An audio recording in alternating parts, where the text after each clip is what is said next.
Hello, everybody. Sorry, we're having some technical difficulties today. I'm in the car and I was trying to broadcast, and I'm somewhere in the mountains in Georgia, so I think it's not really conducive to doing broadcast. But team, let me know if you can hear my audio now before I get going. I would appreciate it.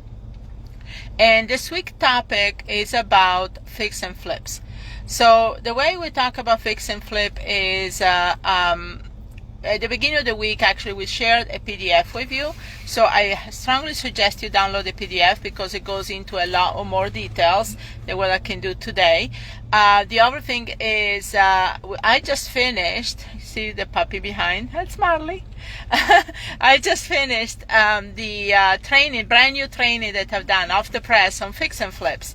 I spent whole month training and sharing with the students a lot of it. So if you're interested in fix and flip, I suggest that you book a call to go ahead and talk about getting access to the training. This month actually have wholesaling. I'm going to focus on wholesaling this month. I'm redoing the whole training on that, and then next month is about rentals and Airbnb. And I redo the training every few years, a couple of years, as I see the conditions are changing to the point that there is a need for me to redo the training. So I highly suggest that book a call if you're interested in fix and flip, and download the PDF that I shared with you at the beginning of the week. Now, the PDF is it goes into a lot of details, and today I just want to talk about some of the key points there that we shared in the in the PDF.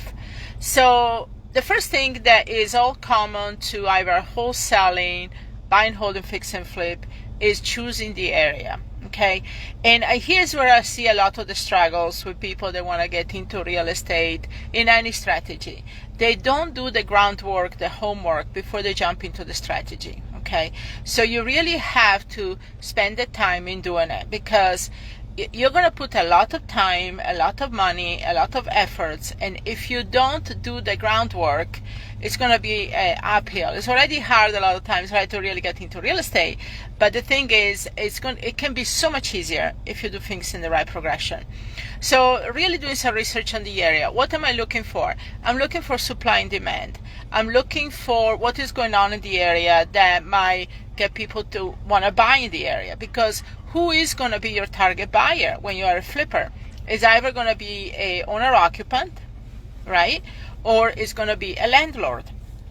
So who is your market? Who are you trying to serve when you fix up a property? Are you marketing to landlords that want to use a property as a rental? Are you marketing to somebody that wants to live in the house? Because that's also going to dictate how much of the rehab you're going to do, how much money you should put into, right? What type of rehab you're going to do. Are you going to do an average rehab? Are you doing a high-end rehab? So that's going to really dictate that. So first, choosing the area, do some research, find out if it's going to support you, the supply and demand, how many days on the market certain properties have to be in order for them to sell. You won't want an area where everything seems to take 6 months or longer and properties sell for a highly discounted price, right? So that's why it's important.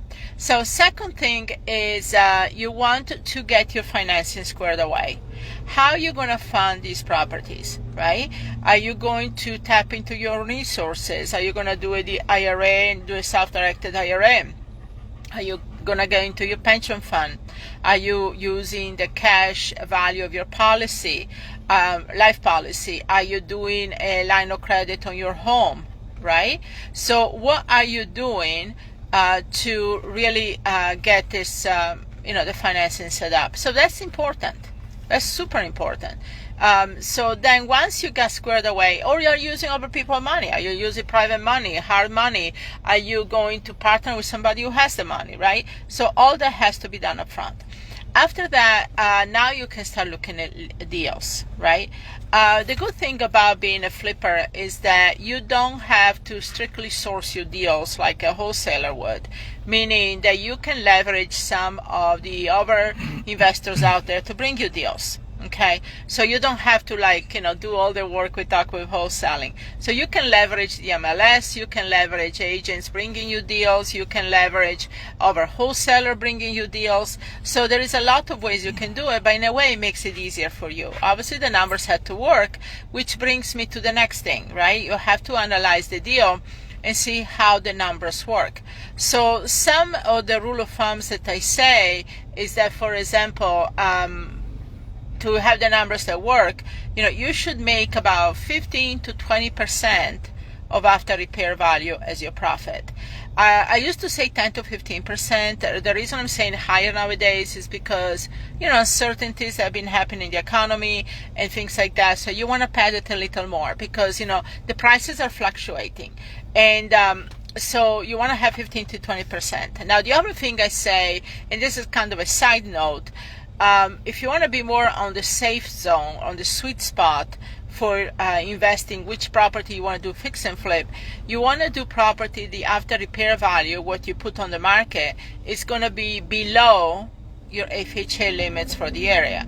FHA is a type of government loan that you have to come up with only 3% and is insured by the government. So those type of loans, even if, and I don't foresee this, by the way, I don't foresee anything really bad happening with the economy, but if something happened, even when we had 2007 happened, people were only buying under FHA. Okay, because it's a government insured loan, you have to put only 3% down, and honestly nowadays it's cheaper to buy than rent, even with the higher interest rates. And so look up, you can Google FHA limit for your area and it will tell you what the limit is. So to be safe, I would definitely invest into anything that at the end of the day, when it's fixed up, is going to be less than the FHA limit. On top of that, you want to make sure it has a 15 to 20% profit. And we have in the PDF how to analyze the deal, so it kind of gives you the breakdown. But you want to, take off expenses, take off different things like that, and then it will give you what your maximum allowable offer is. Okay, so the maximum allowable offer is basically the most you should pay for that property, taking everything else in consideration. Like I say, in the PDF, actually, we go into details how to break that down.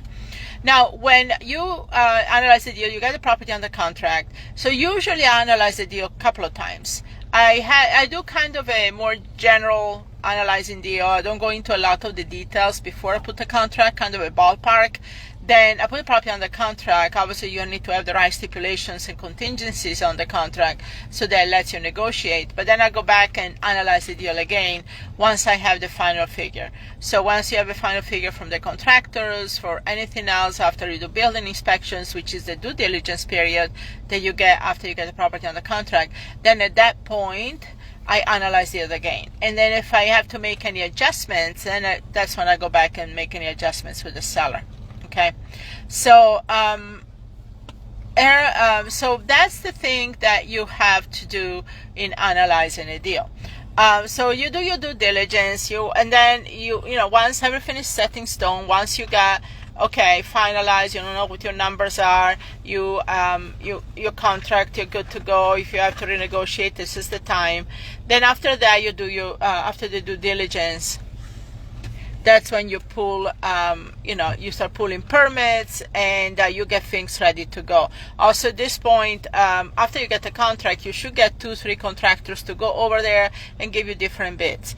Now, one of my side notes about contractors, I would not choose a GC or general contractor. Go more with the smaller contractors. You're going to save you a lot of money because the GC obviously has to make their profit, and that's going to cut into your profit, right? So sometimes, it's a little more work, but work independently with different contractors is easier. And in the training, the program I just did on Fix and Flip, I go into a lot of the details, how to find the contractors and what to look for. So after you do that, you get the rehab going, and there is a whole way of how I manage the rehab process. I'm sure a lot of you heard horror stories of losing money in the rehab, or going over budget, or people skipping, contractors skipping, not doing the work. So there are so many ways to prevent that. And so, like I said, in the training, I actually spend quite a bit of time giving you tips on how to manage contractors, how to manage expenses, how to stay within budget, and how to prevent for you to losing money. I have done a lot, I don't know how many fix and flips I've done over the ages. So with that said, I knock on wood, I never lost money with fix and flip. Sometimes I didn't make as much profit as I would have liked or as I estimated, but I never lost money. But that's because I really developed tight things about how to budget for expenses and contractors and so forth. So you do that, and so in the process of doing that, when a property is about 80% completed or so, that's when I start marketing the property. One of the incentives I have is that, if they come in now at 80% and they want to give me some input about paint, because the last few things that you do is about maybe painting, flooring, that type of touch of landscape. So if I give them input, so if you think you want a different color, might as well do it now while I'm painting, or the flooring, or the outside. What would you like landscape? So it's an incentive that I give to people to really say, go ahead and I know it's not finished, but I can finish it to your specifications, and maybe throw some little bonuses in there. Maybe you want to do a garage organization system. Yes, $3,000-$4,000 for a real nice garage organization system, but that might go a long way. So there are things that I can give them incentive. That's why I like to actually market the properties on about 80%, because then I can give incentives to them to put a contract, like I can add some things, or I can give them kind of a, like you give a bonus to somebody that says, they do something, fast action bonus. I use the same type of strategy when it comes to fix and flips. So, and then you put it on the market. Most of the time, depending on the area, I put it on the market anywhere on my own, or I might get into the MLS. So that's something that you have to decide actually when you get the property, because that's part of your expenses. Are you going to pay a commission? Are you going to market it yourself? Are you a real estate agent that can probably save on the commission? So that's why the breakdown in the beginning, when you analyze a deal, that should be part of that. Don't leave that to the end. That should be done at the beginning, right? There is a saying in real estate that you make money when you buy a property, not when you sell a property. Okay, so that's the thing that you have to keep in mind. So yeah, and like I said, please download the PDF. I know you comment. Anybody here in my team will send you the PDF. But yeah, that's how it is. Fix and flips are always going to be here, especially right now. There is a lot of aging houses. There is a lot of demand. There is not enough supply. So to be a flipper is really good business. And if the money is what stops you, please don't let it be. Where there is a will, there is a way. There is so much money out there available for real estate. There are people that want to invest the money, but they don't necessarily want to go ahead and deal with the whole rehab process, right? They just want a return on their money. 8%, 10%, that's what they want. They want a return on their money. So that's the good thing about that. And there are also different type of websites coming up. I have several links. I don't have them with me, but I have them in my training. There are websites out there also dedicated to small investors, because you have some websites like that are more crowdfunding, and you invest money into new developments, you get a percentage, you can invest, and like I think one of them is Fundrise. So they're all good and dandy. But for the small investor that's looking to do a fix and flip on a house and they just need the money, there are other websites for that, and there are some really good ones that came up here recently about investors, because people that don't want to really get into real estate investing. I was talking, for example, to my dentist a month ago, and he says, he invests in real estate, but not, he gives people the money, right? And so he gives people money for a return on their money. He doesn't have the time, he doesn't have the passion to really go in it, but he believes obviously he gets more return doing it this way than leaving the money sitting somewhere else. So there is a lot of professionals and people there that have the money. We knew somebody actually that is, we interviewed on one of our podcasts, and her husband used to work for the Boeing Corporation, and Boeing, they have a lot of money sitting there. And so one of the things that she did, she really networked and harvested these relationship, and that's how she grew her portfolio of rentals to over 300 properties just by doing working within this corporate high worth corporates. So there are a lot of ways to get the money. You just really have to sit down where there is a will, there is a way, and think about how to leverage that. Now, granted, it's easier if you do have some experience with real estate, and because at that point it's easier to show people, hey, I've done a few deals, even if it's just wholesaling, and then you can leverage that type of experience. So just make sure you download the PDF. Hey, I know some of you. Hey, Ruth. Hey, Kay. Sorry if I'm sure that I know over once a year. Erin, Shami, a lot of you are here today, and I'm glad that you're here and to learn about this. And I know that some of you are really, really very interested in fix and flip. Like I said, I developed actually a whole new course about fix and flips. Because there's such a demand, and I didn't have it part of my training, and so I spent the whole last 5 weeks really just developing a whole new training, which is and I'm going to do also this month in my students group, I'm going to do a training on virtual fix and flips as well for people that want to do it virtually. So if you're interested in learning more about fix and flip, the whole new training that I came up with, please book a call, and my team will put a link to book a call, and we can show you how to be part of the training. The other training that I have is about raising private money, because that kind of goes together with the training of fix and flips, right? Because money obviously is in part a component of fix and flip, especially if you want to grow the business to the next level. So I think some of the struggles that people that want to get in fix and flips are obviously is the financing, right? The big one is figuring out the financing component. So and then how to analyze the deal property properly, how to really budget properly for constructions and so forth. So those are real things that happen. This is where I hear most of the horror stories, and so that's why I really went into depth in the training to make sure I clear those parts out. So now, as far as the raffle today, I know a lot of you are waiting for the raffle. So the raffle winner, we have actually we shared it at the retreat. We just had a retreat last weekend. It was amazing. Thank all of you that participated. It's just I wish I could do this all the time, but it's so much work. But anyway, some of you saw the raffle, right? There was a pink toolbox, and there was let me look. It was the cutest thing. Okay, so ready to hear who is here?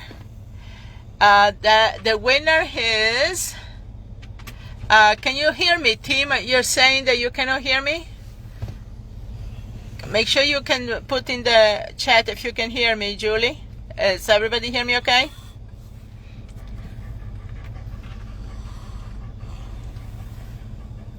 Can you hear me, team? If you can put it in the thing. Okay, good.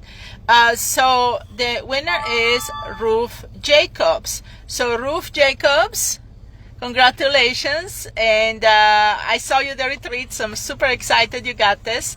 So yes, make sure that I'm not sure, team, what they have to do. If you can put in the chat what they need to do to claim their prize, okay, or their raffle. So great. Well, thanks everybody for being here, and sorry the connections and technical difficulties. We got a little late start, but make sure you download your PDF, because it's honestly, I looked it over this morning. I was like, oh my God, there's so much information in here. And like I said, also, if you go ahead and book a call, then we can also explain to you how you can get access to the brand new training we did specifically for fix and flip, and also the training that I have on raising private money. So thanks again for being here, everybody. And we are having some great topics coming up this month too. We have a wholesaling workshop coming up.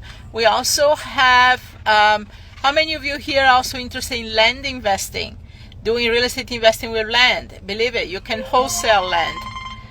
You can do a lot of the things with land you can do with anything else, and it's in high demand. So land investing, we're going to do a training on that also this month, beside the wholesaling workshop. And we have a masterclass coming up. So we have a brand new masterclass coming up in about 3 weeks. So we have a lot of exciting things coming this month. So I am thank you everybody for being here, being patient today. Don't forget to book a call, and let's talk and see how we can, explode your real estate business, okay? Especially since you're interested in fix and flip. Thank you. Take care.